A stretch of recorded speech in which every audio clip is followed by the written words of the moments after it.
네, 안녕하세요. 네, 앞뒤 좌우에 계신 귀하신 형제자매님과 함께 반갑게 인사 나누겠습니다.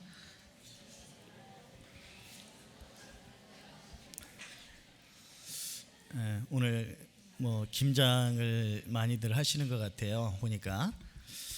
그리고 오늘 보니까 우리 기악부는 전국적인 수준으로 바이올린 숫자로는 전국적인 수준이 아닌가 이렇게 생각이 드네요.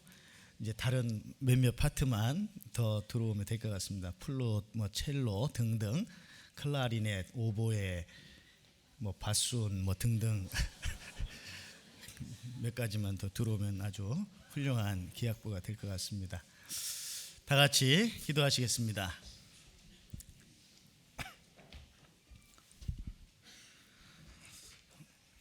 언제나 우리를 사랑하시는 거룩하신 우리 아버지 하나님, 우리의 모든 죄와 허물을 십자가 위에서 예수님이 당하신 그 고난으로, 그 피 흘리심으로 깨끗이 씻겨주심을 참으로 감사드립니다.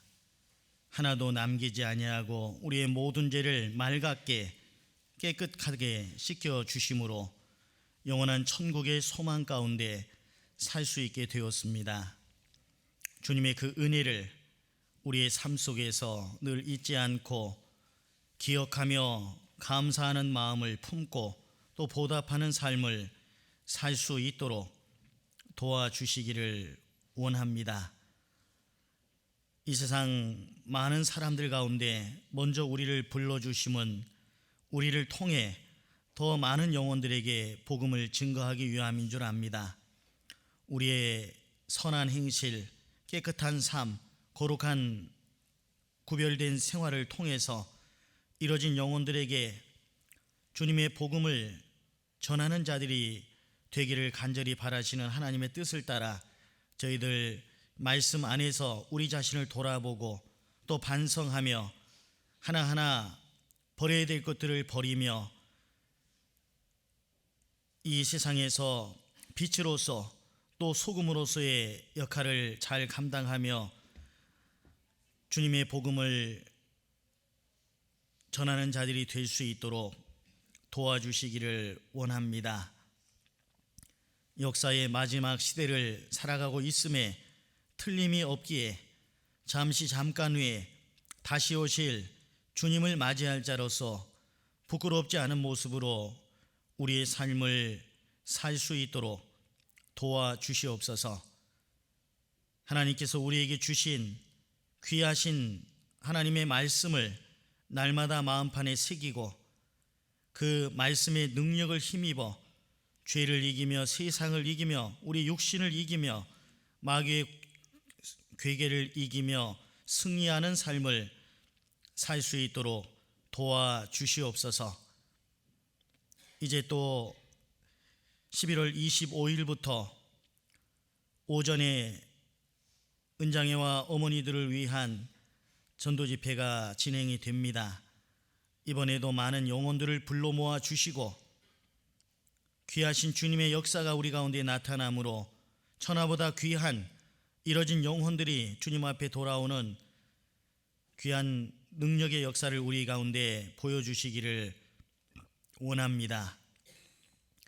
또한 올 한 해를 마감하고 또 새로운 한 해를 준비하는 또 동계 수양회가 또 다가와 있습니다.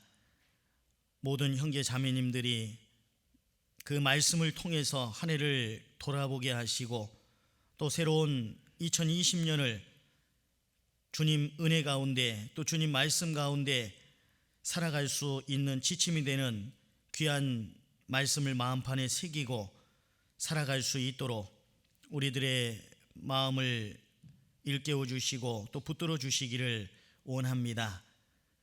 육신의 질고로 인해서 어려움 가운데 계신 형제 자매님들 일일이 그 형편과 사정을 살펴주시고 병중에서 더욱 주님 바라보게 하시고 주님 치유의 능력으로 또 회복시켜 주심으로 건강한 가운데 주님을 섬길 수 있도록 도와주시옵소서.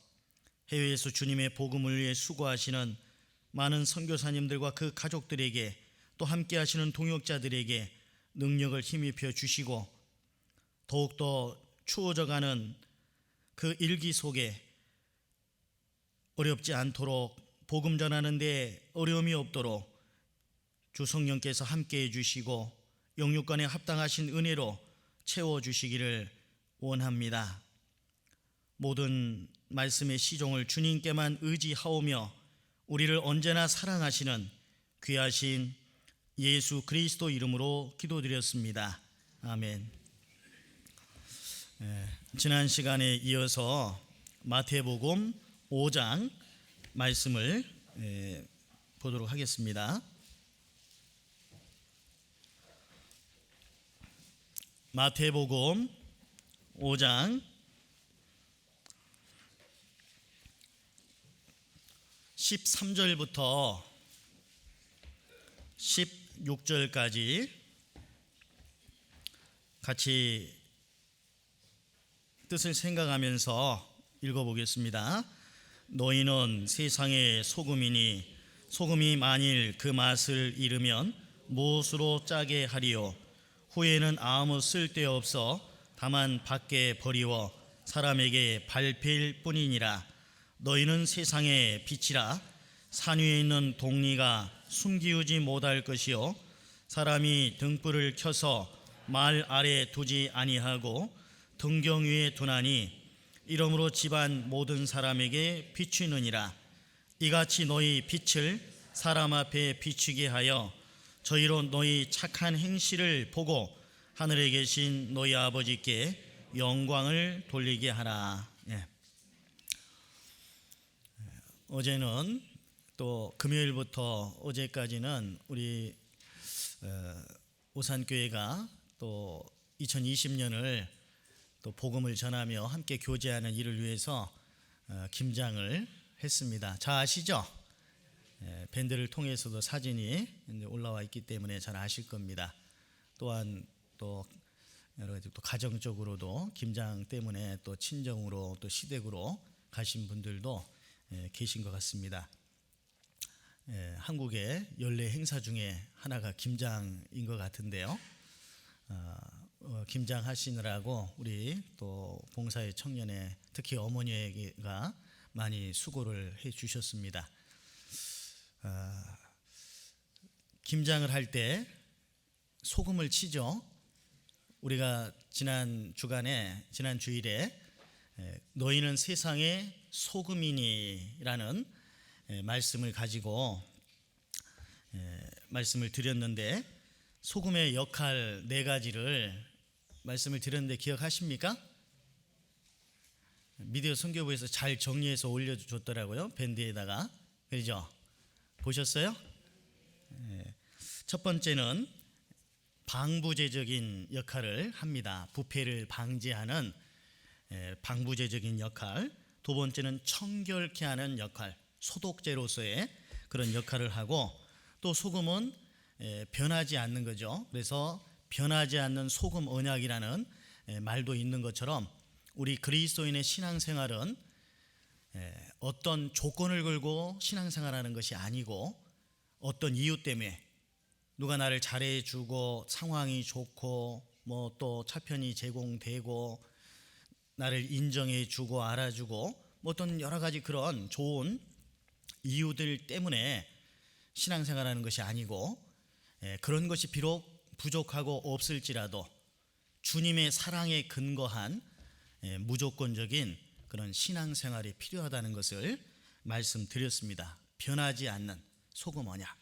그리고 그 소금은 아무리 좋은 것이라 할지라도 너무 많이 넣으면 어려움이 생기죠. 적절하게 넣는 것이 필요합니다. 너희 말을 은혜 가운데에서 소금으로 고르게 함같이 하라. 골로새서 4장에 있는 말씀처럼 우리가 신앙생활 하는데 입만 잘 단속을 할지라도 신앙생활 하는데 큰 어려움이 없을 거예요. 주님 앞에 섰을 때 우리가 다 칭찬을 받으면 좋겠지만 책망받는 일도 있겠죠.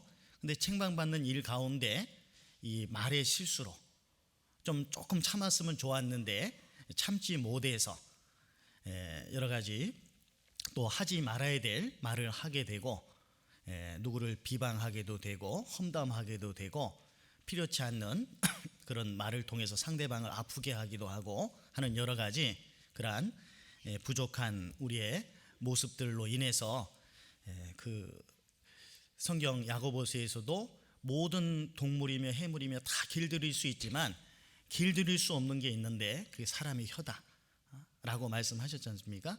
거울을 보고 혀를 딱 내밀어 보시면 혀가 가만히 있어요? 막 계속 움직여요? 나는 멈추고 싶은데 제발 좀 스톱해라. 그런데 거울 보고 한번 해보세요. 멈춰지나? 안 멈춰집니다. 안 해보셨어요? 해보셨죠? 안 멈춰져요. 이게 계속 움직여요. 계속. 그래서 한 입으로 단물과 쓴물을 낸다. 하나님을 찬양하기도 하고 또 때로는 그리스도인으로서 합당치 못한 말을 내기도 하고 그래서 이 입단속을 잘해야 되는데 소금을 적절하게 넣는 것이 중요합니다. 어제도 김장할 때 제가 잠시 봤는데 소금을 한 곳에다 왕창 몰아넣는 분이 안 계셔요. 다 골고루 소금을 쳐서 그 소금 간이 제대로 배서 모든 숨이 잘 죽어서 그 양념이 잘 배 수 있도록 하는 그런 역할을 하더라고요. 그래서 소금을 넣지 않으면은 뭐 맛이 안 나겠죠. 당연히 또 욥기에도 보면은 그 계란에 흰자위가 소금 없이 맛이 있겠느냐 그런 말씀이 있어요. 아무리 후라이를 맛있게 했다 할지라도 소금 안 치면 어때요? 뭔가 허전하죠? 안 그러신가 봐요. 소금을 안 치면 뭔가 허전하고 왠지 그렇죠. 정소금이 없을 때는 손이라도 좀 빨아서 소금의 맛을 낼지는 모르겠지만 그렇게라도 하는 게 더 맛은 있을 것 같습니다. 어찌 됐건 간에 소금은 너무너무 중요하고 옛날에는 정말 보배처럼 생각했습니다. 그래서 소금 장수가 막 다녔지 않습니까? 소금 장수가 소금 때문에 전쟁도 일어나기도 하고 그래서 소금은 참으로 귀한 거기 때문에 우리는 너희는 세상의 소금이다. 그래서 소금이 먼저 나오는 이유는 그리스도인이 희생하지 않으면 빛을 드러낼 수 없기 때문에 그래요. 그리스도인이라는 말 자체가 십자가를 지는 사람이라고 그랬죠. 십자가를 짊어지는 사람, 다시 말하면 희생하는 사람입니다. 희생하지 않는 사람은 그리스도인으로서 합당하지 않은 거예요. 물론 아직 구원받은 지가 얼마 안 돼서 뭘 잘 몰라서 아직 배움이 좀 적어서 모를 수는 있을 겁니다. 그러나 말씀을 배워가는 가운데 그리스도인은 자기 자신을 위한 삶이 아니라 타인을 위한 삶을 산다는 것. 우리 주님께서도 죄 많은 인생들을 위해서 그 높고 높은 하늘 보좌를 버리시고 이 낮고 천한 인간 세상까지 낮아지셔서 벌레만 또 못한 더러운 나를 위해서 죽기까지 십자가에 피 흘려 복종하신 것처럼 우리도 그 하나님의 사랑, 그 은혜를 받았기 때문에 이 죄 많은 세상에서 이 어두운 세상 가운데서 소금으로서의 역할, 희생하는 삶을 통해 많은 이루어진 영혼들에게 어두움 속에 빛을 비춰주는 그런 역할을 감당해야 된다는 겁니다. 아무리 어두움이 지나다 할지라도 빛이 비춰지면 어두움은 물러가도록 돼 있잖아요. 그죠? 빛이 비춰지면 어두움은 물러가도록 돼 있는 거예요. 그래서 그 빛이 비춰질 수 있도록 하기 위해서 먼저는 우리는 세상의 소금이라는 사실을 기억하셔야 됩니다. 너희는 세상의 소금이니 이 세상은 자기만 위합니다. 때로 물론 남을 위해서 살아가는 사람도 있습니다만은 그것도 다 자기의 어떤 만족을 위한 그런 부분이 참 많은 거죠. 그래서 위선이라고 하는 것도 거짓 위자, 사람 인변에 할 위자를 쓰면 거짓 위가 되잖아요. 사람이 하고자 하는 것은 거짓이라는 거예요. 그죠? 그래서 우리도 원래는 어둠 가운데 행했고 빛의 자녀가 아니었고 어둠의 자녀였고 오직 이 세상에다만 소망을 두고 살았었습니다. 먹고 마시고 즐기고 나와 내 가족만을 위한 그런 삶을 살던 인생이었지만 이제는 주님의 보배로운 피로 구속함을 받았고 그 하나님의 은혜를 날마다 일깨우는 게 중요해요. 은혜를 일깨워야지만이 그 은혜에 감사하는 마음을 품을 수 있고 또 감사하는 마음이 있으면 또 보답하고자 하는 마음도 생기지 않습니까? 그렇죠? 그래서 물 한 그릇을 얻어 먹어도 뭔가 하나라도 남에게 신세를 지면 도움을 받으면 그 도움받은 것을 마음속에 새기고 나도 언젠가 기회가 되면 또 그 보답을 하고자 하는 그런 마음을 갖는 것이 올바른 마음이지 않습니까? 그죠? 그래서 우리는 주님께로부터 너무도 놀라우신 정말 갚을 수 없는 그런 사랑, 은혜를 받은 자들이에요. 온천하보다 귀한 그 영혼이 살림을 받았잖아요. 지옥 갈 운명 가운데서 천국 갈 운명으로 운명이 바뀌어졌잖아요. 그죠? 요즘은 좀 제가 사우나를 잘 못 가는데 원래 그 사우나를 좋아합니다. 그런데 불가마 속에 들어가면 어때요? 들어갈 만합니까? 엄청 달아오른 불가마 속에 예전에 한번 가보니까요, 뭐 거적대기를 갖다가 이렇게 갖다 놨더라고요. 거적대기 아시죠? 그 왜 갖다 놨나 했더니 너무 뜨거우니까 그 뒤집어 쓰고 들어가라고 거적대기를 그렇게 해놨더라고요. 너무 뜨거우니까. 근데 거기 들어가면 항상 생각나는 것이 지옥이 생각나요. 그리고 포항제철 또 광양제철 용광로 그 생각이 납니다. 얼마나 뜨겁습니까? 그 지옥불 속에 들어갈 수밖에 없는 운명 가운데 있던 나 자신이었지만 주님의 보배로운 피로 이제 구원함을 받았고 천국 백성이 됐어요. 그리고 또한 구원받은 사람의 특징은 잃어진 영혼을 건지고자 하는 마음이 생긴다는 거예요. 그게 정상적인 마음이에요. 구원받았는데 주변에 특히 가족들, 친척들, 친한 친구들 전도하고 싶은 마음이 없다. 그것은 구원받은 사람의 마음이 아닙니다. 이것은 구원받고 생활을 어떻게 해야 되냐 이런 것을 전혀 배우지 않았어도 그냥 본능적으로 올라오는 생각이 주변에 잃어진 영혼들 어떻게 해서든 전도해야 되겠다라고 하는 그런 마음은 정상적으로 올라오는 거야. 어린아이가 태어나자마자 젖을 빠는 것은 본능이죠. 본능입니다. 너 젖 빨아야 돼.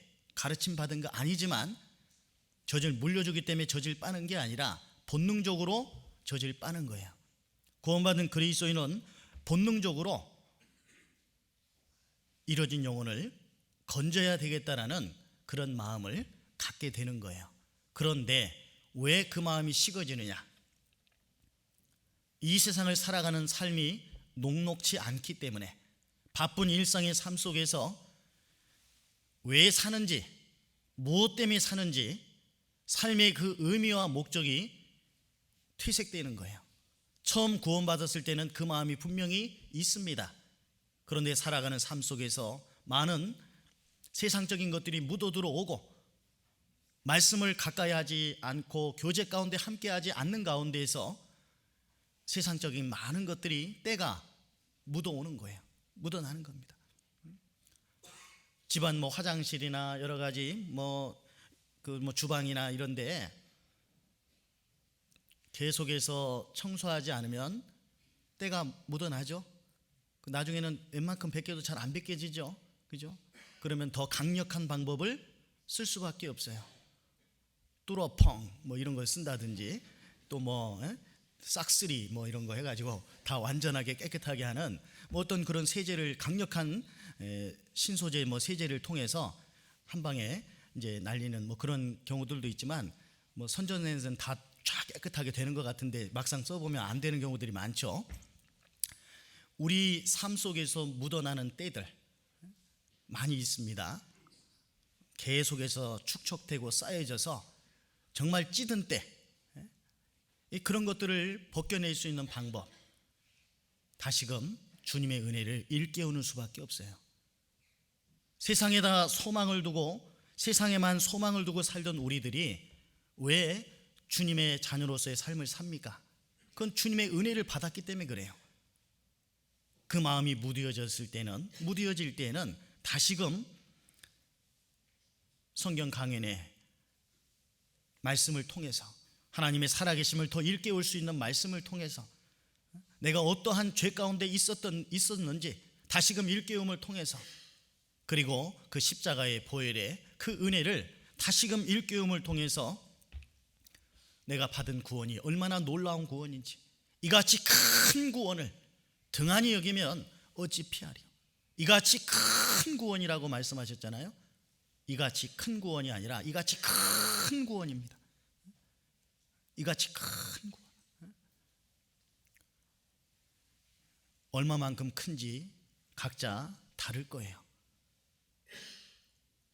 오늘 찬양대에서 찬송가 499장, 저 장미꽃 위에 있을, 후렴구에 보면 우리 서로 받은 그 기쁨을 알 사람이 없도다. 우리 서로 받은 그 기쁨을 알 사람이 없어요. 이 세상 사람들은 몰라요. 받은 사람만 알아요. 우리 서로 받은 그 기쁨, 그 기쁨은 꺼지지 않는 기쁨이에요. 이 세상 기쁨은, 이 세상 형적은 다 지나가고 기쁨도 사라지고 다 사라지지만 주님께로부터 받은 그 기쁨만큼은 늘 보존되는 거예요. 아무리 이 세상이 힘들고 어려운 상황이 주어지고 절망적인 그런 형편 가운데 있을지라도 이 기쁨만큼은 어느 누구도 빼앗아 갈 수가 없는 거예요. 그렇지 않습니까? 그렇기 때문에 우리가 담대하게 이 세상을 살아갈 수 있고, 그리고 하나님의 자녀로서의 이뤄진 영혼 건지는 일을 힘쓰며 살 수 있는 거예요. 주님의 은혜를 우리는 더욱더 일깨워야 돼요. 여러 가지 세상 일들이 바쁨으로 말미암아 성경 강연의 말씀을 제대로 듣지 못하시는 분들은 쉬는 날이라도 집에서 계속해서 성경 강연의 말씀을 끝까지 한번 들어보시는 그런 시간을 갖는 게 필요합니다. 그걸 통해서 주님의 사랑을 더 일깨우고, 그 사랑이 일깨워지면 시간 관리도 잘 조절할 수가 있게 됩니다. 가치관이 바뀌어지니까 그래요. 바라보는 그 관점이 달라지는 거예요. 오직 이 세상에만 소망 두고 눈에 보이는 것만을 위해서, 현실적인 것만을 위해서 살아가던 나의 삶의 방식이 달라지는 거예요. 이 세상 것은 다 지나가는 거고 없어지는 거예요. 남는 게 아니에요. 저 하늘의 것만이 남는 거예요. 신령한 것만이 남는 거예요.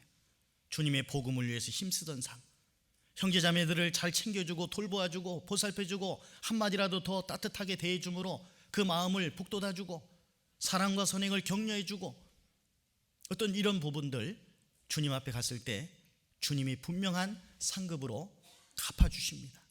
그거 잘 아시죠? 마태복음 25장 보겠습니다.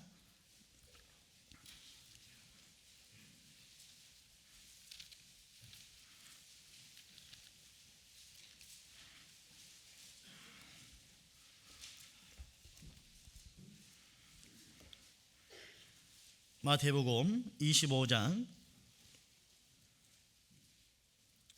신약 44페이지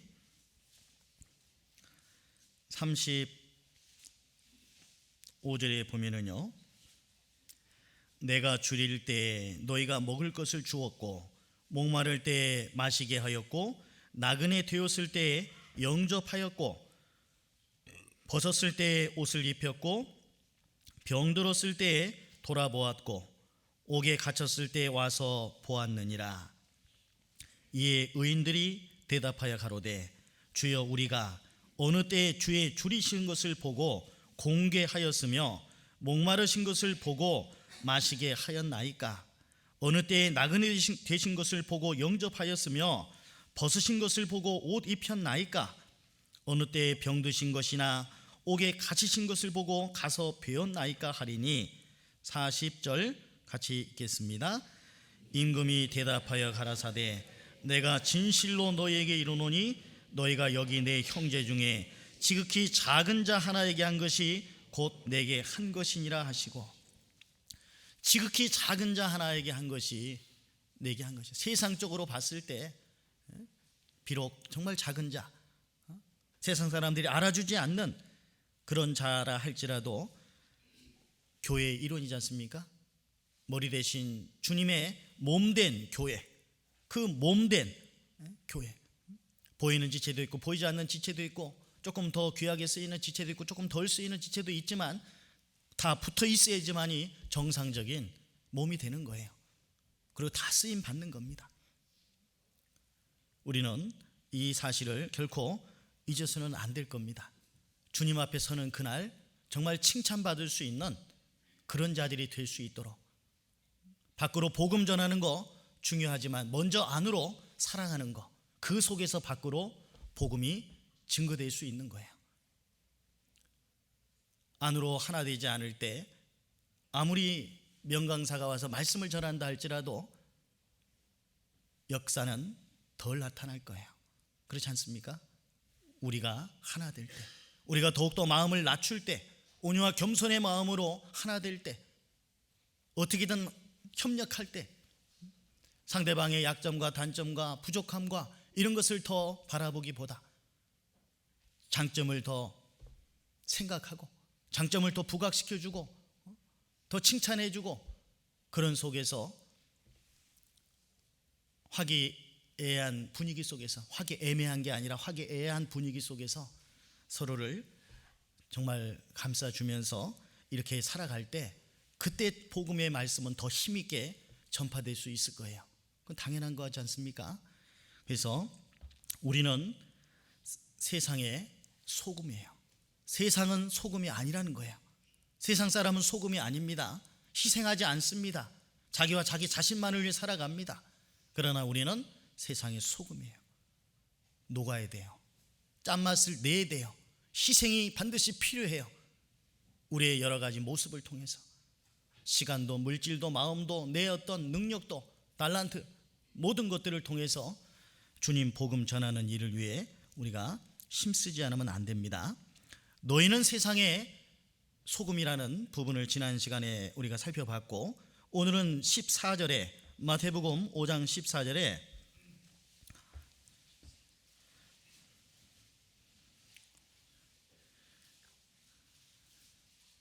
너희는 세상의 빛이라. 산 위에 있는 동리가 숨기우지 못할 것이요, 사람이 등불을 켜서 말 아래 두지 아니하고 등경 위에 두나니, 등경은 촛대입니다. 이러므로 집안 모든 사람에게 비추느니라. 이같이 너희 빛을 사람 앞에 비추게 하여 저희로 너희 착한 행실을 보고 하늘에 계신 너희 아버지께 영광을 돌리게 하라. 이 말씀을 짧게 잠시 요약을 좀 해드린다면, 우리는 세상의 빛이라는 겁니다.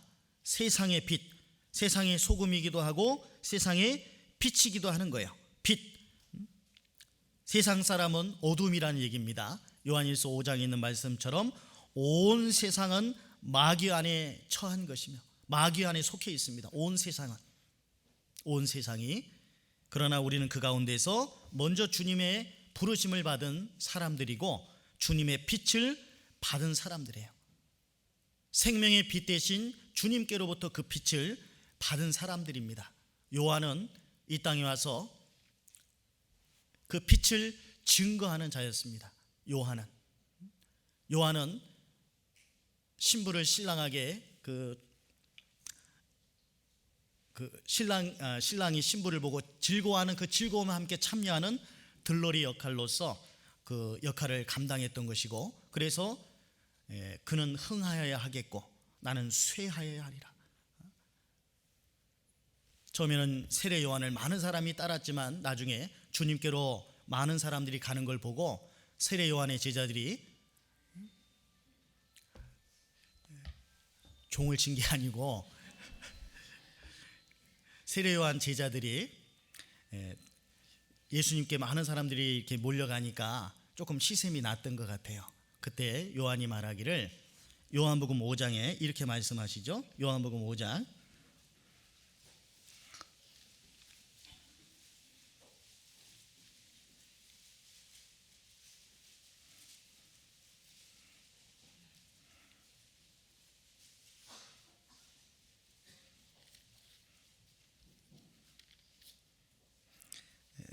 먼저 좀 3장을 먼저 보겠습니다. 3장부터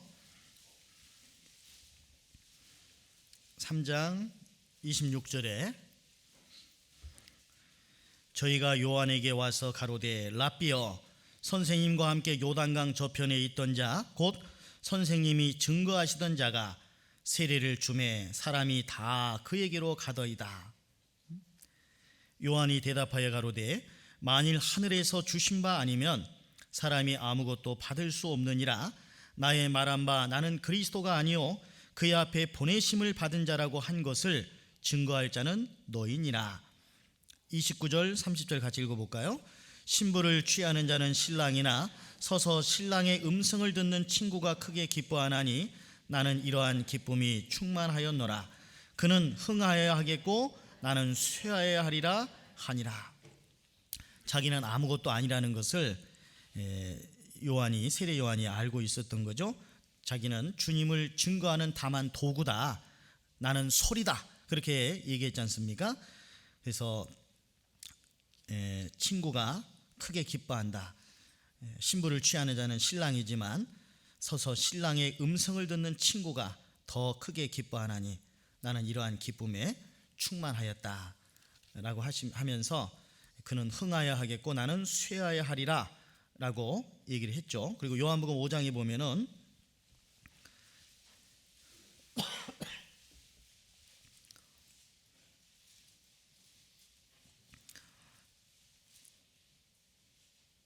요한복음 5장 33절에 보시면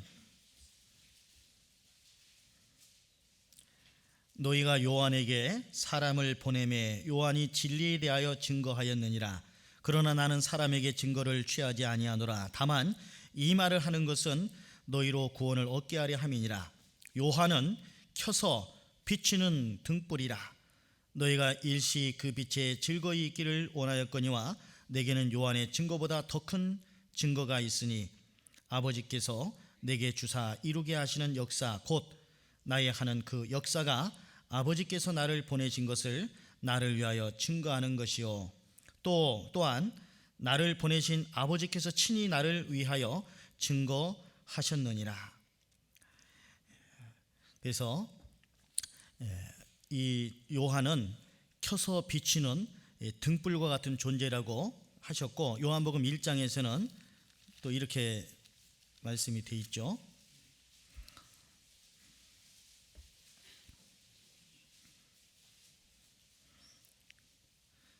요한복음 1장 5절에 보시면은요, 빛이 어두움에 비추되 어두움이 깨닫지 못하더라. 하나님께로서 보내심을 받은 사람이 났으니 이름은 요한이라. 저가 증거하러 왔으니 곧 빛에 대하여 증거하고 모든 사람으로 자기를 인하여 믿게 하려 함이라. 그는 이 빛이 아니요 이 빛에 대하여 증거하러 온 자라. 참빛 곧 세상에 와서, 이 죄 많은 세상에 와서 각 사람에게 비추는 빛이 있었나니 그가 세상에 계셨으며 세상은 그로 말미암아 지은 바 되었으되 세상이 그를 알지 못하였고 자기 땅에 오매 자기 백성이 영접지 아니하였으나 영접하는 자 곧 그 이름을 믿는 자들에게는 하나님의 자녀가 되는 권세를 주셨으니. 여기에서 요한은 하나님께로서 보내심을 받은 사람이에요. 빛에 대하여 증거하기 위해서 하나님께로부터 보내심을 받은 사람입니다. 이 빛은 누구예요? 참빛 예수 그리스도죠. 곧 세상에 와서 여기 몇 절입니까? 9절에 보면 참빛 곧 세상에 와서 각 사람에게 비치는 빛이 있었나니 각 사람에게 비추는 빛, 바로 예수 그리스도입니다. 그래서 아까 읽었던 5절에 보면 빛이 어두움에 빛이 돼, 빛 대신 예수 그리스도께서 이 어둠 가운데 빛이 돼 어둠이 깨닫지 못했어요. 그 당시 예수님이 이스라엘 땅에 오셨고 빛이 비춰졌지만 이스라엘 백성들은 예수님을 알아보지 못했고 배척해버리고 말았습니다. 그 세례 요한은 예수님을 증거했고 또 이제 예수님이 십자가 위에서 그 생명의 빛으로서 그 십자가 위에서 죽으심으로 그 빛을 드러내셨죠. 그리고 그 빛을 받은 사람들이 또 빛을 받아서 반사시키는 반사체로서의 역할을 하는 거예요.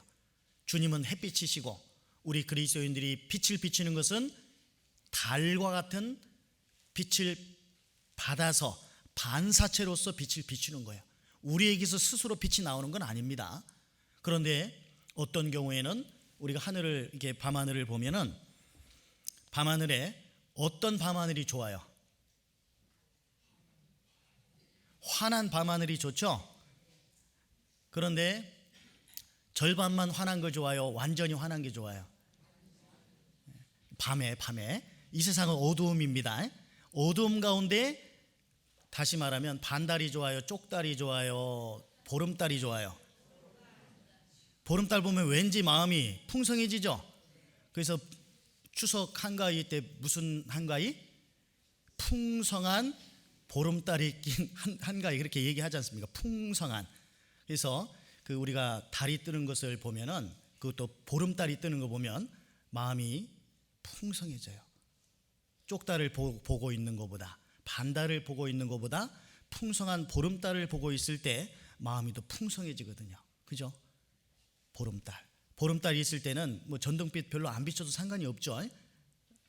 그런 것처럼 우리는 세상에서 그 달과 같이 햇빛을 얼마만큼 받았느냐 여부에 따라서 보름달이 되기도 하고 반달이 되기도 하고 쪽달이 되기도 하고, 완전히 없는 것은 뭐예요? 금음인가요? 그걸? 근데 금음달이라고도 하긴 하죠. 달이 안 보여요. 그래도 금음달인가요? 어찌 됐건 그냥 생각하시기 바라고, 금음, 아무것도 없는 칠흑같이 어두운 밤, 그런 밤보다는 그 달리 환하게 비춰주는 그 보름달이 우리 마음을 더 풍성하게 합니다. 그런 것처럼 세상은 어둠이에요. 그 어둠 가운데 달이 뜨지 않으면, 달이 비춰지지 않으면 답답합니다. 어둡습니다.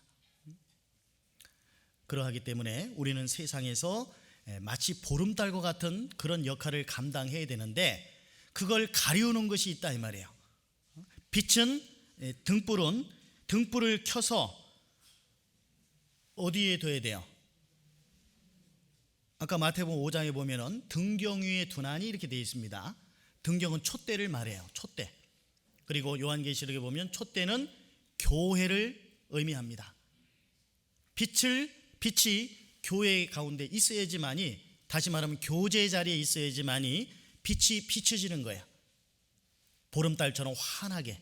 그런데 이 말씀에 보면 말 아래 두지 아니하고 이게 나옵니다. 그리고 또 다른 성경에 보면 평상 아래 두지 아니하고, 등불을 말 뭔지 알죠? 타는 말이 아니라 대빵 말을 말하는 거예요. 그 말, 한 말, 두 말 하지 않습니까? 제가 찾아보니까 22리터 정도 되더라고요. 고체나 액체를 재는 그런 그 도구인데 한 말이 22리터 정도 되는 거예요. 그 말로 등불을 덮어버리면 등불빛이 새어나가요? 안 새어나가요? 안 새어나가죠? 말 아래 두지 않는다. 왜 굳이 말 아래 둔다고 그러시고, 누가 등불을 켜가지고 말 아래 둡니까? 덮어버립니까? 빛을. 그건 있을 수 없는 일이죠. 그런데 그런 일이 있다는 얘기예요. 그리고 평상 아래 둔다. 평상 아래 둬도 어둡잖아요. 좀 높은 데 둬야지. 평상 위에 둔다든지 좀 높은 곳에 둔다든지, 또 어떤 경우는 속에다 둔다. 움막하죠. 움막. 밝게 비춰줘야 되는데 속에다 두는 거예요. 그래서 이 말 아래 둔다는 것은 먹고 사는 문제, 곡식을 되는 말인데요. 그 먹고 사는 문제 때문에 빛이 드러나지 않게 되는 그런 일이 있을 수 있다는 얘기예요. 결론적으로 말씀드리면 평상 아래 둔다는 건, 평상은 뭐예요? 눕는 곳이죠. 게으름 가운데. 이 세상에서도 육신적으로 게으르게 살면은 가난하게 되죠. 영적으로도 게으르게 되면 영적인 일에 부유하게 되는 게 아니라 가난하게 되는 거예요. 그런 자들을 통해서는 결코 빛이 드러내어질 수가 없습니다. 속에 둔다는 것은 죄 가운데 사는 걸 의미하는 거예요. 죄 가운데 살면서 빛을 드러낼 수가 없는 거예요. 너희 착한 행실을 보고 권고하시는 날에 하나님께 영광을 돌려야 되는데, 먹고 사는 문제 때문에, 게으름 때문에, 죄 때문에 허덕이는 가운데 살아감으로 말미암아 빛을 드러내지 못하는, 빛을 받아야지만 드러낼 수 있는데 빛을 받지 못하고 드러내지 않고 허탄한 일 가운데, 헛된 일 가운데 살게 되면은 그리스도인으로서의 삶을 살 수 없다는 얘기예요.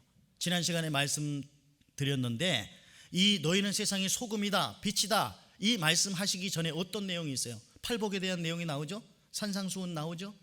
그러면서 너희를 거스려 모든 악한 말을 할 때 너희에게 복이 있다. 너희 전에 있던 선지자들을 이같이 핍박했다.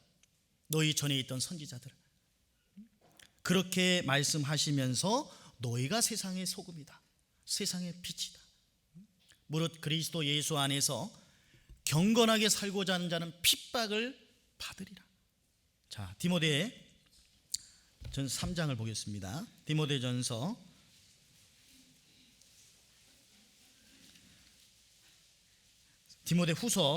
3장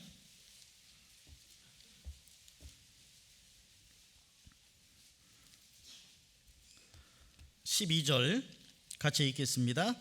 무릇 그리스도 예수 안에서 경건하게 살고자 하는 자는 핍박을 받으리라. 그리스도 예수 안에서 경건하게 살고자 하는 자 핍박받습니다. 그리스도 예수 안이 아닌 밖에서도 경건하게 살고자 하는 사람들이 있어요. 그런 사람들은 핍박받지 않아요. 그러나 그리스도 안에서 경건하게 살고자 하는 자는 핍박을 받습니다. 너희 전에 있던 선지자들을 이같이 핍박하였느니라. 예레미야 20장 말씀 지난번에 살펴본 것처럼 친한 자들도 우리가 타락하기를 기다리고 있어요. 타락하기를. 그리스도인들이 이 세상 가운데서 빛을 드러내지 못하고 살도록, 타락한 삶을 살도록 요구하고 꾀고 기다립니다. 그걸 바라요. 세상 사람들은 그리스도인들이 무너지기를 바라는 겁니다. 담배 피기 바라고, 술 마시기 바라고, 노름하기 바라고, 같이 자기들과 어울려서 죄를 짓고 살아가기를 바라는 거야, 세상 사람들은. 그러나 우리는 세상의 소금이에요. 짠맛을 내야 되고, 부패를 방지해야 되고, 소독하는 소독의 역할을 감당해야 돼요.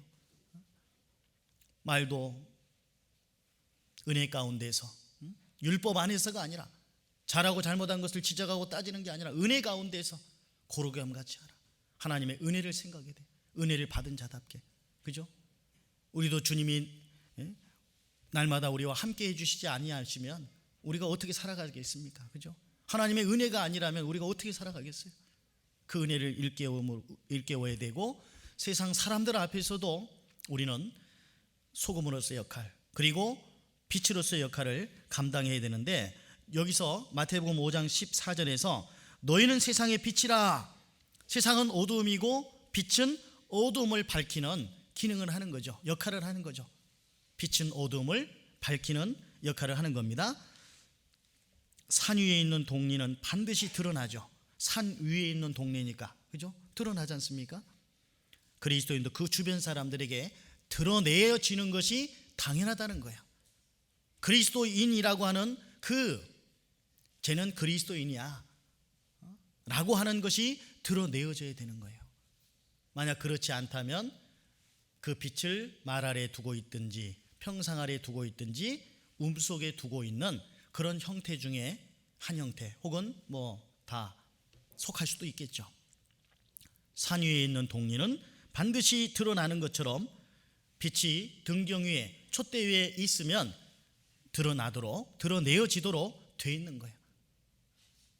나는 네가 정말 그리스도인인 줄 몰랐다 라고 하는 그 말을 그 친구가 지옥에 가서 만약에 나에게 편지를 보낼 수 있어서 편지를 보낸다면, 그런 편지를 보낸다면 어떻게 하겠어요? 예전에 생명의 빛에 우리 믿음의 대변진 생명의 빛 있죠? 아세요? 혹시 생명의 빛 구독을 하시지 않는 분은 꼭 구독하시면 좋겠어요. 너무 귀한 내용들이 많이 있기 때문에요. 꼭 구독을 하시기 바랍니다. 예전에 그 생명의 빛에 그런 글이 올라왔어요. 지옥에서 온 편지, 지옥에서 친구로부터 온 편지. 지옥에서 나는 네가 그리스도인인 줄 몰랐다. 네가 가끔 교회 가자는 말을 한 기억이 좀 얼핏 나긴 하지만 네가 정말 그리스도인인 줄 몰랐고 나에게 그토록 간절하게 말씀 들어보자고 권유를 받은 적이 없었던 것 같다. 그 지옥에서 한탄하면서 원망하면서 보내는 편지예요. 그런 일이 실제 일어날 수는 없겠지만, 편지를 보낼 수는 없겠지만 마음으로 편지를 쓸 수 있지 않겠습니까? 나의 사랑하는 친구가, 사랑하는 가족들이 정말 구원받지 못하고 지금 사망으로 끌려가고 있고 살육당하게 됐고 영원한 불모 속에서 고통받게 됐는데, 그리고 그날이 언제라도 올 수 있는데 그날이 정말 와서 나의 사랑하는 가족들이, 친구들이 그곳에서 나에게 편지 보낼 수 있다면 어떤 말을 하겠어요? 무슨 원망을 하겠습니까? 그죠? 바울 사도는 내가 모든 사람의 피해에 대해서 무죄하다고 얘기했어요. 헬라인이나 야만인이나 어떤 사람들에게나, 유대인에게나 야만인과 같은 그런 사람들에게조차도 복음 전했다는 겁니다. 사도 바울은 정해놓고 정한 게 아니라, 가려놓고 정한 게 아니라, 마음에 안 드는 사람도, 좀 까칠한 사람도, 어떤 사람에게든지 하나님의 복음을 전했다는 얘기예요.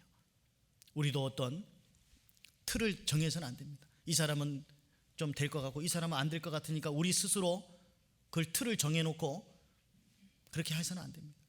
기회가 되는 대로 말씀을 전해야 되는 거예요. 이 세상은 온통 어두움입니다. 이 어두움 가운데서 빛으로서의 역할을 감당해야 되는데, 그걸 감당하지 않을 때, 말 아래 덮어두고 평상 아래 두고 속에 둘 때 빛은 전혀 드러나지 않습니다. 세상 사람들은 우리를 그리스도인이라고 알 수가 없을 거예요. 그래서 여기 마태복음 5장에 보시면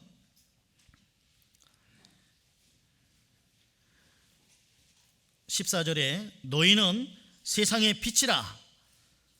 산 위에 있는 동리가 숨기우지 못할 것이요, 산 위에 있는 동네는 반드시 드러나는 것처럼 그리스도인도 반드시 드러나게 된다는 얘기입니다. 요한이 켜서 비추는 등불과 같은 그런 역할을 감당했던 것처럼. 그리고 그 다음 15절에 사람이 등불을 켜서 말 아래 두지 아니하고 등경 위에 두나니 이러므로 집안 모든 사람에게 비추느니라. 먼저는 등경 위에 둔다, 등불을 켜서 등경 위에 둔다 이렇게 되어 있습니다. 등경이 어딜까요? 요한계시록 한번 보겠습니다. 요한계시록 1장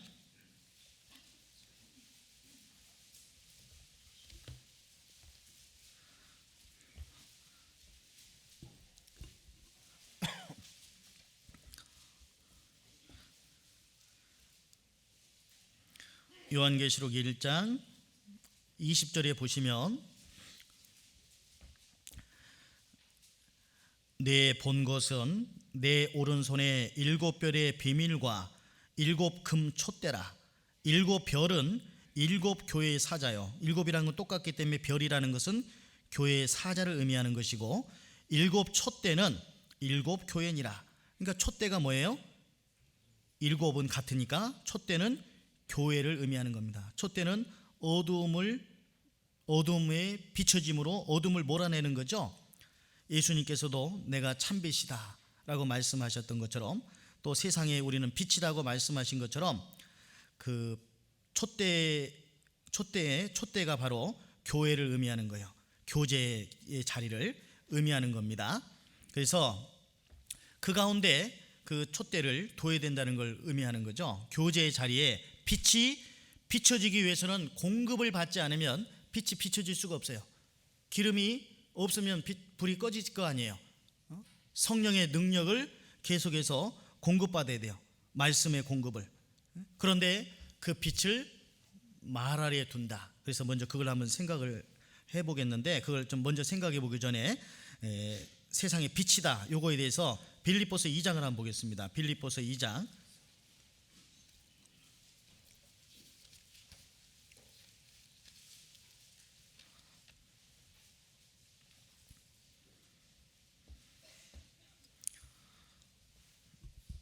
빌립보서 2장 15절을 그리고 16절까지 함께 읽어보겠습니다. 이는 너희가 흠이 없고 순전하여 어그러지고 거스리는 세대 가운데서 하나님의 흠 없는 자녀로 세상에서 그들 가운데 빛들로 나타내며 생명의 말씀을 밝혀 나의 다름질도 헛되지 아니하고 수고도 헛되지 아니하므로 그리스도의 날에 나로 자랑할 것이 있게 하려 함이라. 우리가 살고 있는 이 세상은 어그러지고 거스리는 세대 가운데 살고 있는 거예요. 어그러진 세대, 하나님을 거스리는 세대, 그런 세상에 살고 있는 겁니다. 그런 세상에서 하나님의 흠 없는 자녀로 세상에서 그들 가운데 뭘로 나타내며? 빛들로 나타내며, 빛들, 빛의 모양으로, 빛의 모습으로, 빛의 역할로서 나타나야 된다는 거예요. 생명의 말씀을 밝혀, 생명의 말씀을 밝힌다는 거 옆에 2번 돼 있는데 붙들어 라고 되어 있습니다. 혹 붙들어, 생명의 말씀을 붙들어 나의 다름질도 헛되지 않고 수고도 헛되지 아니하므로 그리스도의 날, 주님 다시 오시는 그날에 나로 자랑할 것이 있게 하려 함이라. 생명의 말씀을 밝혀, 붙잡아, 그런데 굳게 잡다라는 의미를 갖고 있습니다. 생명의 말씀을 굳게 붙들어야 돼요. 굳게 붙들지 않으면 희미하게 알 뿐이에요. 분명히 아는 것과 희미하게 아는 건 다르잖아요. 그죠? 분명히 사랑하는 것과 희미하게 사랑하는 건 다릅니다. 그죠? 분명히 아는 것과 희미하게 아는 것은 다른 거예요. 우리는 분명히 알아야 돼요.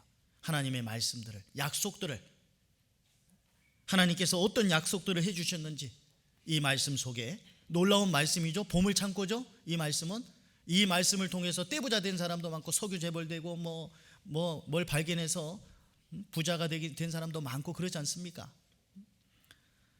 이 성경 속에 보물이, 보배가 들어있는 거예요. 이 말씀을 우리는 붙잡아야 돼요. 말씀. 그래서 세상 가운데서 우리는 어그러지고 거스리는 세상에 살고 있지만 그 가운데 동화돼서 살아가는 게 아니라 그 가운데서 구별된 삶을 살아가야 된다는 얘기예요. 그래서 디도서 2장 10절에도 보면 오직 선한 충성을 다하게 하라. 선한 충성이라고 되어 있는데 그 이유가 뭐냐면 이는 범사에 우리 구주 하나님의 교훈을 빛나게 하려 함이라. 우리 구주 하나님의 교훈을, 말씀을 빛나게 하려 함이라. 우리가 그 말씀을 순종하고 살아갈 때 선한 충성을 통해서.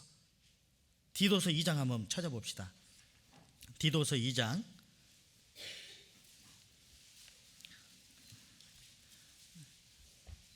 10마디 하는 것보다 한 번 찾아보는 게 더 중요한 것 같습니다.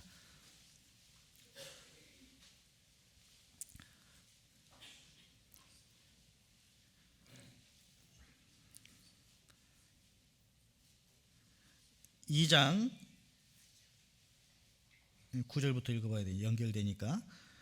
9절 보면 종들로는 자기 상전들에게 범사에 순종하여 기쁘게 하고 거스려 말하지 말며 떼어먹지 말고, 그 다음 같이 읽어볼까요? 오직 선한 충성을 다하게 하라.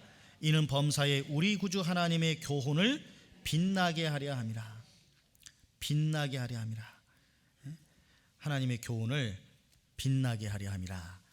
요한복음 8장에도 나는 세상의 빛이니 나를 따르는 자는 어두움에 다니지 아니하고 생명의 빛을 얻으리라. 에베소서 5장도 한번 보겠습니다.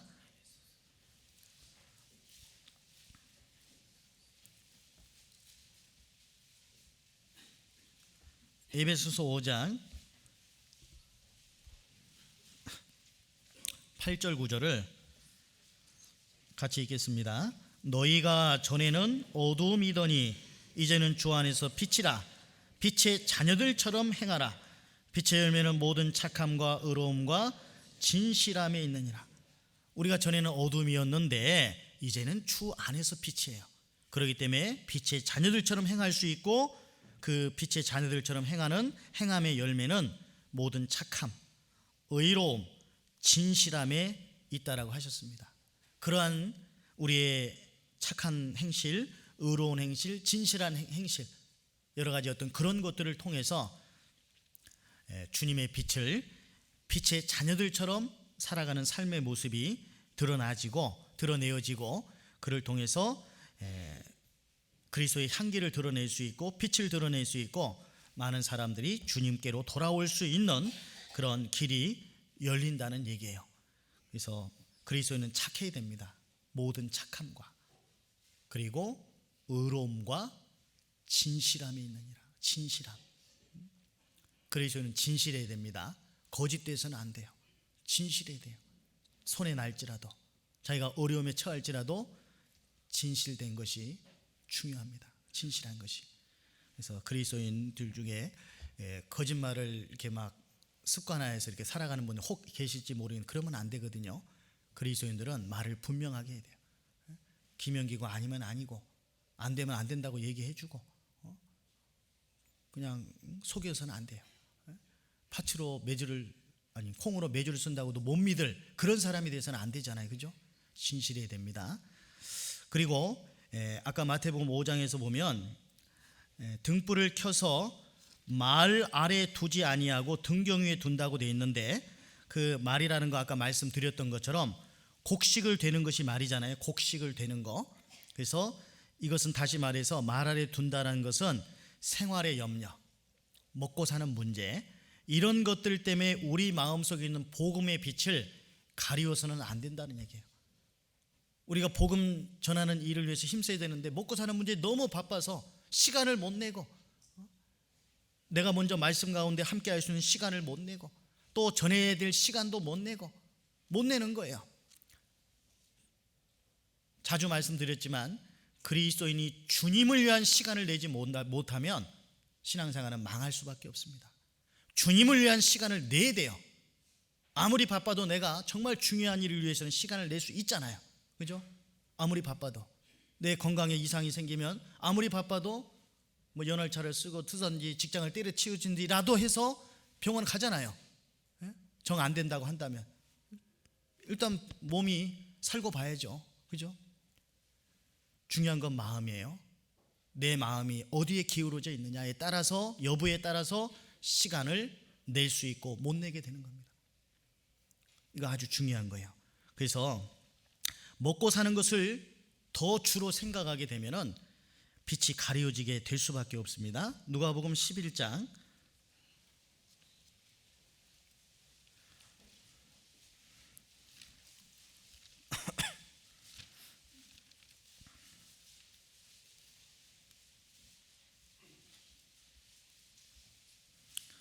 누가복음 11장 33절입니다. 누구든지 등불을 켜서 속에나 말 아래 두지 아니하고 등경 위에 두나니 이는 들어가는 자로 그 빛을 보게 하려 함이니라. 34절 같이 읽어보죠. 내 몸의 등불은 눈이라. 내 눈이 성하면 온몸이 밝을 것이요 만일 나쁘면 내 몸도 어두우리라. 35절도 같이 읽어보죠. 그러므로 내 속에 있는 빛이 어둡지 아니한가 보라. 내 속에 있는 빛이 어둡지 아니한가 보라. 눈을 감으면 자기도 안 보이고 남도 안 보여요. 눈 감으면. 그죠? 눈 하나가 모든 것을 밝게 하기도 하고 어둡게 하기도 합니다. 이 세상 우상, 어떤 사람은 돈이 우상이 되고, 어떤 사람은 취미생활이 우상이 되고, 어떤 사람은 자기 가족이 우상이 돼요. 우상. 사랑해야 되는 건 당연한 거지. 그 우상이 돼서는 안 되거든요. 육신적인 거, 세상적인 거, 이런 것들이 우상이 되면, 그런 것들을 우상을 삼고 살아가면 세상적으로는 밝아지지만 영혼의 눈은 어두워집니다. 영적인 눈은 점점 어두워지는 거예요. 그렇게 되면 어떤 생각이 드냐면, 교제 나오는 시간이 아까워요. 말씀 배우는 시간도 아까워요. 봉사하는 시간도 아까워요. 이것은 눈이 어두워졌다는 증거예요. 마음의 눈이, 빛이 비춰지지 않는 거예요. 이런 자리가 싫어요. 빨리 가고 싶어요. 어쩔 수 없이 나왔지만 가고 싶어요. 함께하는 자리가 원만하지 않아요. 물론 그 성격 문제일 수도 있어요. 성격 문제라기보다는 성격 때문에 너무 내성적이어서, 또 아직 구원받은 지 얼마 안 되셔서 그럴 수는 있습니다. 그런데 시간이 오래됐음에도 불구하고 말씀 배우는 시간이, 교제하는 시간이, 봉사하는 시간이, 이런 것들이 좀 어색하다. 그리고 그 시간은 별로 그렇게 즐겁지 않아. 그리고 먹고 마시고 그냥 평온하게 그냥 즐겁게 친교하는 시간, 차 마시면서 웃고 떠드는 이런 것만이 더 주가 된다면, 그걸 통해서 더 우리가 함께 교제하고 말씀을 나누고 그런 것인 것이지, 그럼 그것이 주가 돼서는 안 되잖아요. 우리 헵시바에 있는 이유가 뭐예요? 그냥 세상처럼, 세상 찻집처럼 차 마시고 세상적인 얘기만 하다 끝나자고 그거 찻집 만들어 놓은 거 아니잖아요. 그걸 통해서 세상적인 얘기가 아니라 정말 서로의 안부도 묻고, 전도하려고 하는데 요즘 생활이 어떠냐고 물어보기도 하고, 말씀은 어디 있고 계신지, 무엇을 또 깨닫고 계신지, 전도하는데 어려움은 없는지, 그런 교제를 하기 위해서 헵시바 만들어 놓은 거예요. 단지 차만 마시기 위해서. 그건 나가서 마셔도 되잖아요. 그죠? 복음을 좀 더 효과적으로 전하기 위해서, 또 새로 오신 분들이 좋은 분위기 속에서 또 말씀 들을 수 있는 그런 분위기가 될 수 있도록 하기 위해서 그런 거 하는 거잖아요. 나는 어떤 상태인가? 내 이 속의 상태가, 내 속에 있는 빛이 어둡지 아니한가 보라. 먹고 사는 문제가 주가 되면 어두워집니다. 가려워집니다. 저도 안경을 쓰고 있지만은 여기에 이제 예를 들어서 뭐가 많이 묻어 있다. 그러면 더 안 보이겠죠? 그럼 닦아줘야 돼요. 안경 닦기로 닦아도 잘 안 보이면 어떻게 해야 돼요? 세정제로 또 이렇게 해가지고 또 닦든지, 그래도 이렇게 기스가 나고 그랬다면 안경을 바꿔야 돼요. 그죠? 도수가 낮으면 도수도 높여야 돼요. 그죠? 도수 낮은 거 끼고 계속 지내면은 안 좋죠, 당연히. 그래서 형제 자매가 정말 귀하게 여겨지고, 말씀 듣는 시간, 교제하는 시간, 잃어진 영혼을 어떻게든 불쌍히 여기는 마음으로 전도하고자 하는 그런 마음을 가지고 함께하는 시간, 이런 것들의 마음을 기울이는 것은 빛 가운데 있는 모습이고, 그렇지 않은 모습은 어둠 가운데 있는 모습이에요. 그래서 그래도 그나마 마음은 어떠할지라도, 몸이라도 또 마음이 얼마만큼 들여지는지는 몰라도 그래도 함께 참여하는 거기에는 그래도 빛된 모습이 있습니다. 그 빛을 더 밝게 비출 수 있어야 돼요. 안 보이면 닦아줘야 되고, 세정제 뿌려서라도 닦아주고, 도수를 높이고, 안경을 새로 바꾸고, 그래야 되는 것처럼. 그죠? 또 이 안경에다가 선글라스는 건 뭐예요? 햇빛을 차단하기 위한, 그 눈을 보호하기 위한 건데, 그게 아니라 이제 예를 들어서 여기다 빨간색 뭘 붙였다. 빨간색. 그럼 어떻게 보일까요? 세상에 뻘겋게 보이겠죠? 노란 거 붙이면 노랗게 보이고, 검은 거 붙이면 검게 보이고, 뭘 붙였냐에 따라 달라지는 거예요. 보이긴 보이는데 검게 보이고 빨갛게 보이고, 세상적인 교리와 어떤 세상적인 어떤 사고와 세상적인 사고방식, 세상 사람들이 살아가는 삶의 방식들을 끼우면은요, 이상하게 보이는 거예요. 이상하게. 주님의 교회는 순수해야 됩니다. 오로지 주님 복음 전하는 일을 위해서, 빛 대신 주님을 증거하기 위해서 내 자신을 희생하고 헌신하고, 내 시간도 물질도 내 마음도 내 재능도 주님 복음 전하는 일을 위해서 우리가 사용해야 되는 겁니다. 말 아래 둬서는 안 돼요. 먹을 것과 입을 것이 있은즉 족한 줄로 알 것이니라. 어떤 분은 너무 이 먹고 사는 문제에 치중하는 분들이 있어요. 웬만큼 그냥 먹고 살만 하면, 자매님들은 일 안 하시는 게 좋아요. 지난번에 이종호 목사님도 말씀하셨는데요, 물론 정말 형편이 어렵고 힘들어서 안 할 수 없는 분들은 당연히 해야 돼요. 그러나 조금 더 경제적인 여유를 갖기 위해서, 좀 더 세상을 좀 더 편하게 살기 위해서 일 나가면 손해보는 것이 더 훨씬 많습니다. 특히 어린 자녀들이 있는 분들은 특히 더 그렇습니다. 어떤 분들은 정말 어쩔 수 없이 그렇게 할 수밖에 없는 상황에 있지만, 어떤 분은 그러지 않아도 되는데 무엇이 주고 무엇이 부과되는지 그걸 몰라요. 먹고 사는 거 아무리 많이 먹어도 나중에 또 꺼져요. 또 다 내보내야 돼요. 다. 어떤 모양으로든지 내보내야 돼요. 또 아무리 맛있는 거 먹어도 잠시 입에서 뭐 식감이 좋고 사르르 녹고 뭐 좋고 그럴지는 몰라도 조금 거칠게 먹어도 한 끼 다 똑같은 거예요. 우리 뭐 사람들이 다 그러겠지만 어디 만난 데 있다, 좋은 데 있다 그러면 멀리까지 가서 먹잖아요. 그죠? 맛집 찾아가잖아요. 그런데 그런 거 너무 연연해 하지 않는 게 좋을 것 같아요. 뭐 저라고 뭐 예외는 아니지만, 그래도 저도 좀 자중해야 되겠다 싶은 생각이 드네요. 너무 맛집 가까운 데서 먹고 시간 절약하고 이런 게 좀 더 좋지 않겠나 하는 그런 생각을 해봅니다. 그래서 내가 지금 어둠 가운데 있는지 빛된 가운데 있는지 그걸 좀 생각해 볼 필요가 있어요. 나는 무엇을 더 좋아하는가? 어디에 있을 때 내 마음이 정말 편한가? 교제의 자리인지, 말씀 자리인지, 봉사 자리인지, 아니면 그 밖에 다른 세상 어떤 그런 관계 속에서의 그런 자리들인지 한번 생각해 볼 필요가 있습니다. 출애굽한 이후에 이스라엘 백성들의 원망도 먹고 사는 문제였습니다. 출애굽기 16장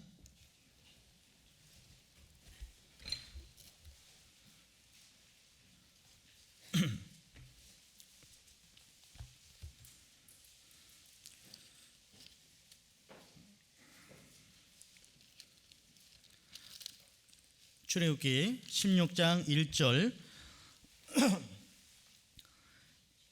구약 106페이지입니다. 출애굽기 16장 1절입니다. 이스라엘 자손의 온 회중이 엘림에서 떠나 엘림과 시내산 사이 신광야에 이르니 애굽에서 나온 후 제2월 15일이라.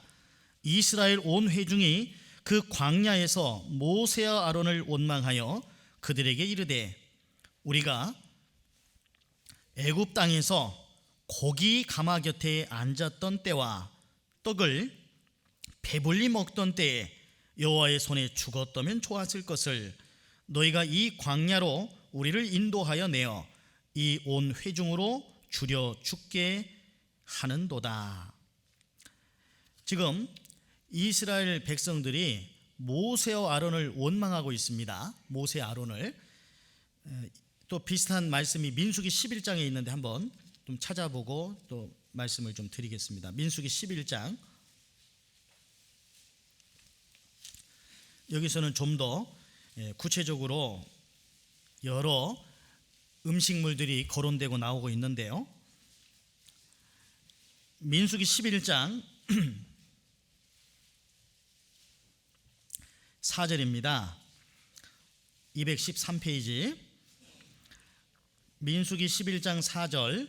이스라엘 중에 섞여 사는 무리가 탐욕을 품음에 이스라엘 자손도 다시 울며 가로되, 누가 우리에게 고기를 주어 먹게 할꼬. 고기가 중요하긴 하나 봅니다. 아까도 고기 가마 곁에 고기가 안 빠져요. 우리가 애굽에 있을 때에는 값없이 생선과 외와 수박과 부추와 파와 마늘들을 먹은 것이 생각나거늘 이제는 우리 정력이 쇠약하되 이 만나 외에는 보이는 것이 아무것도 없도다 하니, 만나 외에는 없다는 거예요. 지금 고기도 없고 생선도 외에도 수박도 부추도 파도 마늘도 없다고 지금 불평불만을 하는 거예요. 이스라엘 백성들이 홍해를 건넌 이후에 그들에게 주어졌던 또 다른 문제는 먹고 사는 문제였습니다. 먹고 사는 문제. 이 광야 생활 중에 그들은 끊임없이 이동을 했지만은 농사 같은 거 안 지었어요. 목축을 하지도 않았어요. 그랬죠? 그런데 식량 조달하는데 어려움이 없었어요. 그 장정만 60만 명, 어린이들, 노인분들, 어린아이들까지 합하면 한 200만 명 정도 되지 않습니까? 그들이 40년을 통행하는 가운데, 광야길을 통과하는 가운데 먹을 거 못 먹어서 죽었다, 굶주려 죽었다, 그런 말씀이 있어요, 없어요? 없어요. 40년 동안 200만 명이 그 광야길을 통과하는 가운데 농사 지었습니까? 어떤 목축업을 했습니까? 뭘 했습니까? 한 거 없잖아요. 그런데 그들을 먹었어요. 양식 문제가 대도됐지만 하나님께서는 아무도 예상치 못한 방법으로 만나를 내려주셨어요. 너무너무 맛있는 거였어요. 한번 먹어보고 싶죠? 만나, 그죠? 그런데 이스라엘의 입장은 달랐습니다. 절망과 원망과 또 미래에 대한 두려움으로 고통하는 중에 이 만나를 통해서 자기들을 먹이시는 이가 누구신지 그걸 잊어버린 거예요. 만나의 은혜는 가나안 땅에 들어가 첫 수확 때까지 계속 이어졌지만 은혜를 은혜로 여기지 않았던 거예요.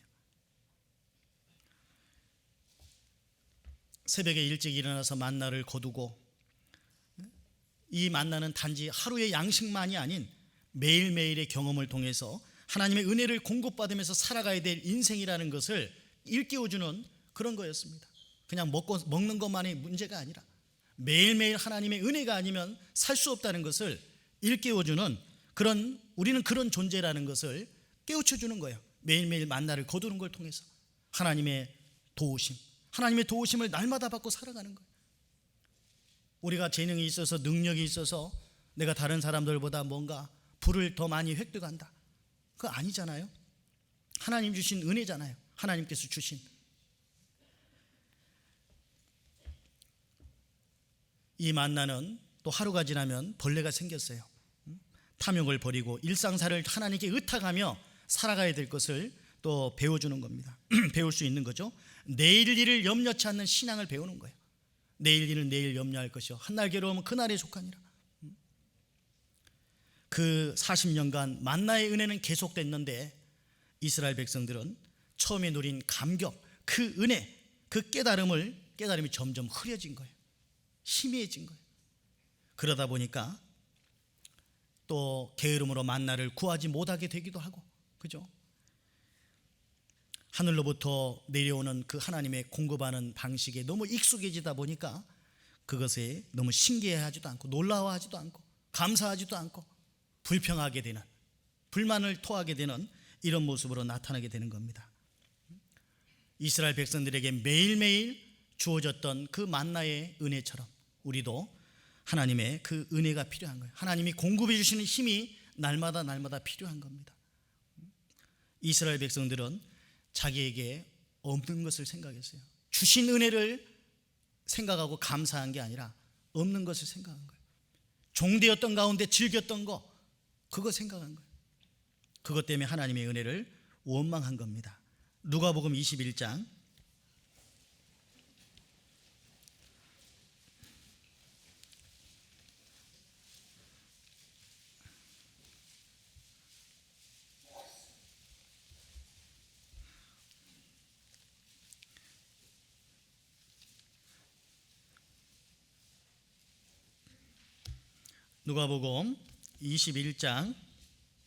34절을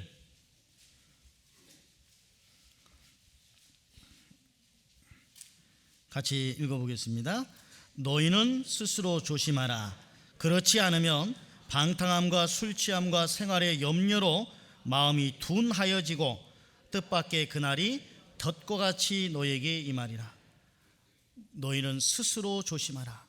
스스로 조심하라고 말씀하십니다. 그렇지 않으면, 조심하지 않으면 방탕할 수 있어요.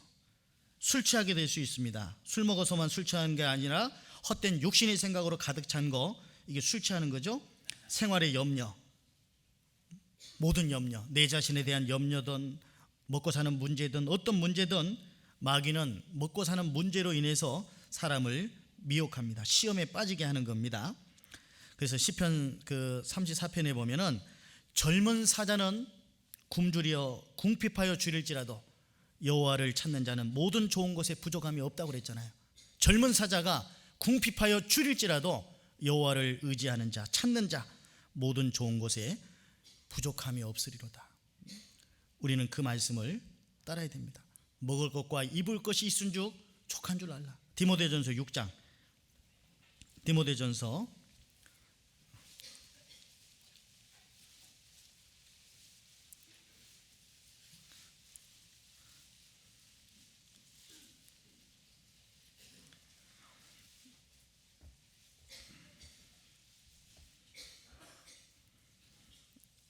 7절 8절을 같이 읽겠습니다. 우리가 세상에 아무것도 가지고 온 것이 없음에 또한 아무것도 가지고 가지 못하리니 우리가 먹을 것과 입을 것이 있은즉 족한 줄로 알 것이니라. 먹을 것과 입을 것이 있은즉 족한 줄로 알 것이니라. 근데 그 뒤에 구절에 보면 이렇게 되어 있죠. 부하려 하는 자들은 시험과 올무와 여러 가지 어리석고 해로운 정욕에 떨어지라니 곧 사람으로 침륜과 멸망에 빠지게 하는 것이라. 10절 같이 읽어볼까요? 돈을 사랑함이 일만하게 뿌리가 되나니 이것을 사모하는 자들이 미혹을 받아 믿음에서 떠나 많은 근심으로써 자기를 찔렀도다. 부하려 하는 자들은 돈이 부족해서가 아니라 돈을 사랑하게 되기 때문에 부하게 되는 거예요. 부하려 하는 거예요. 돈의 노예가 된 사람을 의미하는 거죠. 돈은 범사에 응용된다고 그랬어요. 그 돈을 가지고 가치 있게 써야 되는데 결국 돈을 사랑하는 사람은 자기 육신을 사랑하는 거예요. 신앙적인 사람이 아니라 육신에 속한 사람이에요.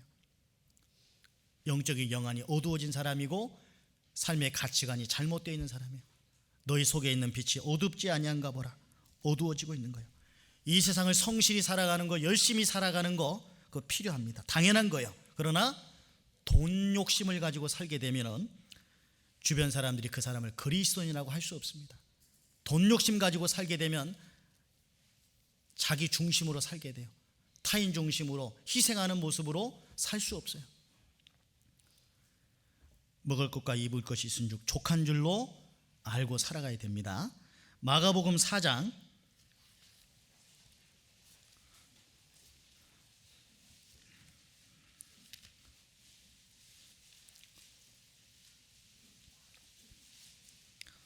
21절 또 저희에게 이르시되 사람이 등불을 가져오는 것은 말 아래나 평상 아래나 두려함이냐 등경위의 두려함이 아니냐 이렇게 되어 있죠. 말 아래 아까 말씀드렸죠. 육신적인 일, 먹고 사는 문제 때문에 마음을 빼앗기는 거, 빛을 드러내지 못하는 걸 의미하는 것이고, 평상 아래 둔다는 얘기는 게으름 가운데 두는 걸 의미하는 거예요. 게으름 가운데 살아가는 걸 의미하는 겁니다. 신앙생활을 망치는 가장 간단한 길, 게으르면 돼요. 교제도 안 나오고 요령 피우면서 어떻게든지 빠져나가려고만 하면 신앙생활은 망칠 수 있습니다. 신앙생활은 망쳐요. 여러 부류가 있겠죠. 세상적인 일도 게으르고 영적인 일도 게으르고, 어떤 사람은 세상적인 일은 부지런한데 영적인 일은 게으르고, 어떤 사람은 세상적인 일에도 영적인 일에도 부지런한 사람이 있죠. 어떤 사람은 또 세상적인 일은 게으른데 영적인 일은 부지런한 사람이 있을 수 있는데요, 4번은 거의 없어요. 영적인 일에 부지런하면 세상적인 일에도 부지런할 수밖에 없어요. 영적인 일에 부지런한 사람이 말씀의 능력을 알기 때문에 부지런할 수밖에 없습니다. 그래서 여호수아 18장에 한번 보겠습니다. 여호수아 18장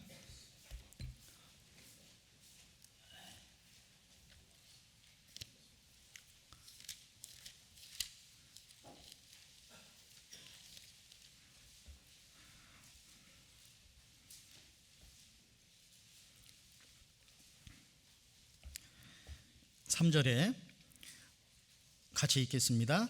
여호수아가 이스라엘 자손에게 이르되 너희가 너희 열조의 하나님 여호와께서 너희에게 주신 땅을 취하러 가기를 어느 때까지 지체하겠느냐. 하나님께서 주신 땅을 취하러 가는 일을 지체하는 거예요. 누가복음 14장에 보면 나는 밭을 샀으니 소 몇 겨리를 샀으니 시험하러 가봐야 되겠다. 히브리서 10장에 보면 모이기를 패하는 어떤 사람들의 습관과 같이 하지 말고라고 되어 있습니다. 그리고 요한계시록 3장에는 라오디게아 교회에 책망하기를 차든지 더웁든지 하기를 원한다. 미지근한 신앙이, 양다리 걸치는 신앙, 그거 되지 말아라 라고 말씀하시는 거예요. 게으름은 누구에게나 들어올 수 있고 게으름이 들어오면 신앙생활은 망치게 됩니다. 서 있는 것이 싫으면 앉아야 되고, 앉는 것이 힘들면 누워야 되고, 눕는 것보다 더 편하기를 원하면 잠자야 되고, 잠자는 것보다 더 편하려면 죽어야 되고, 그렇게 되는 겁니다. 잠언 21장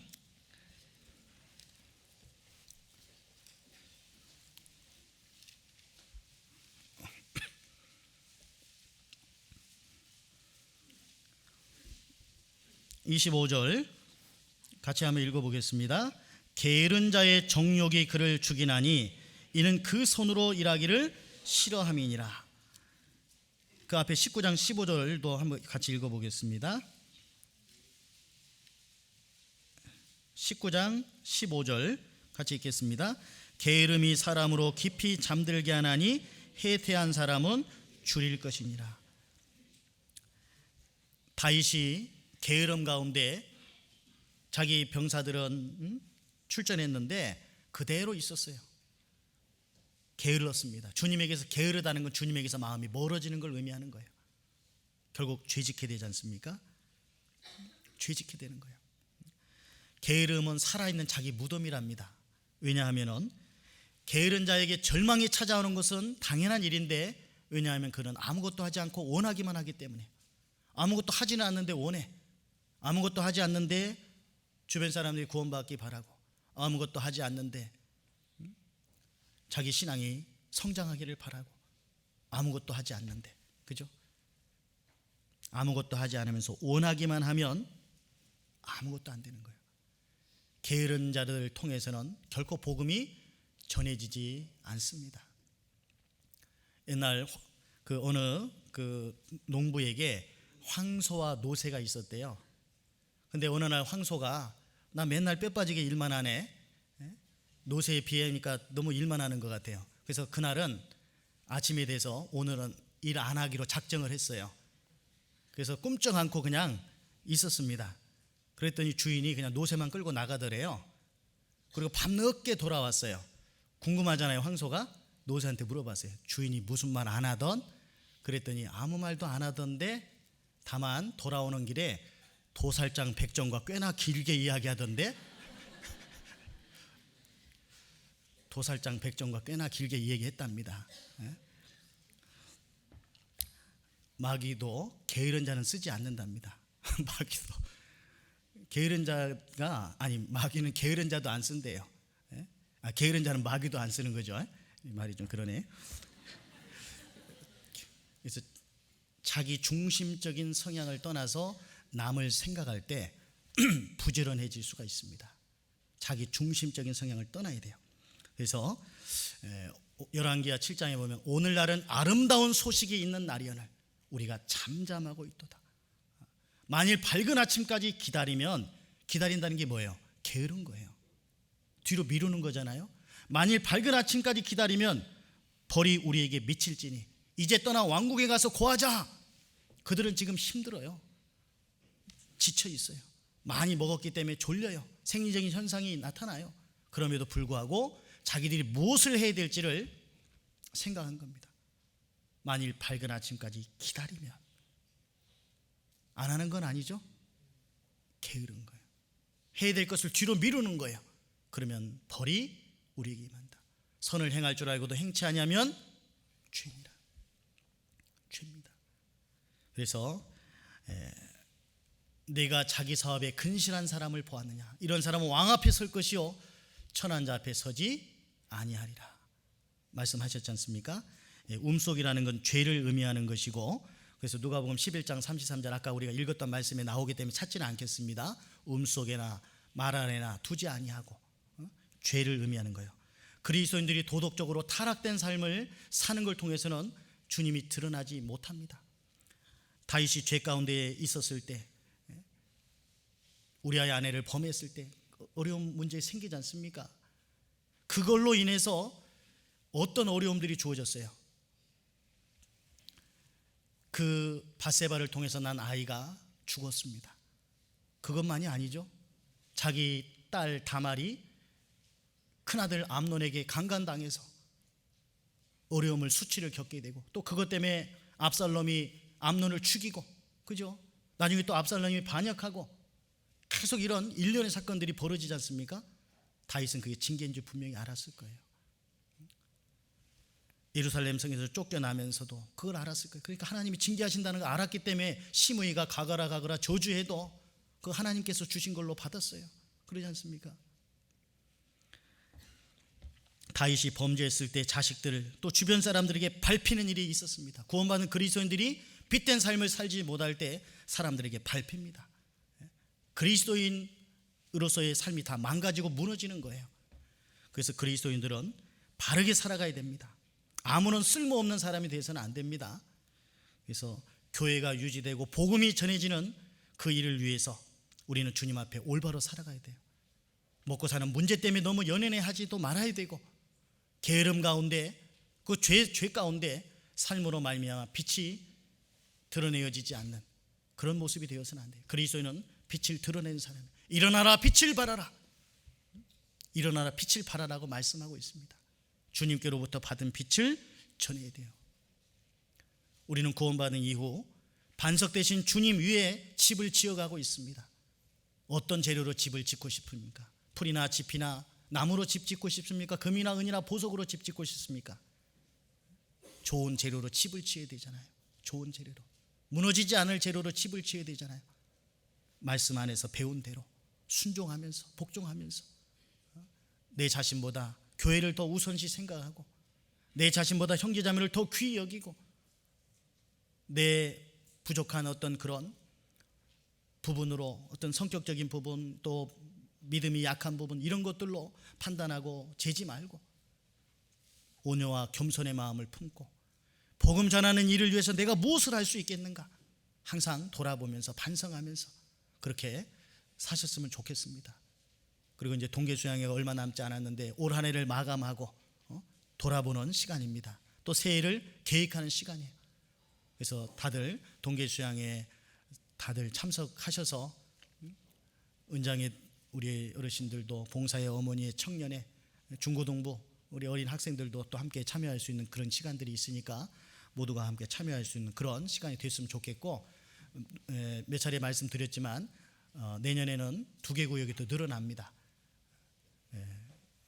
그리고 좀 함께 좀 더 섞여서 교제할 수 있는 그런 시간이 마련되기 때문에 그걸 위해서 기도 좀 해달라고 부탁드리는, 기도하셨습니까? 안 하셨군요. 기도 좀 해주시고요. 그런 구역 편성이나 또 임원에 대한 어떤 부분을 말씀드릴 때 어떤 것이 됐든지 간에 순종해 주시면 고맙겠고요. 그래서 교회가 더욱 하나가 되는 일에 내 자신을 희생할 수 있는 그러한 우리 형제 자매들이 되었으면 좋겠습니다. 같이 기도하시겠습니다. 우리를 사랑하시는 거룩하신 하나님 아버지, 우리는 세상의 소금으로서 또 빛으로서의 역할을 감당해야 될 줄 압니다. 그럼으로써 우리의 착한 행실을 통해서 하나님께 영광을 돌리는 삶을 살기를 원합니다. 우리 형제 자매님들 더욱더 뜨거운 열정과 주님께로부터 받은 그 사랑의 은혜를 일깨움으로 힘있게 감사하는 마음으로, 기쁜 마음으로 주님의 일을 감당할 수 있도록 도와주시옵소서. 11월 오전 집회 함께해 주시고 귀한 역사 나타내 주시고 동계수양회를 통해서도 우리 형제자매들 큰 힘을 얻는 귀한 시간이 될 수 있도록 도와주시고 연약한 지체들을 돌아보고 보살피는 일을 더욱더 부지런히 행할 수 있도록 우리 각자의 마음과 생각을 이끌어 주시옵소서. 5일 정도 주님께 의지하오며 우리를 언제나 사랑하시는 귀하신 예수 그리스도 이름으로 기도드렸습니다. 아멘.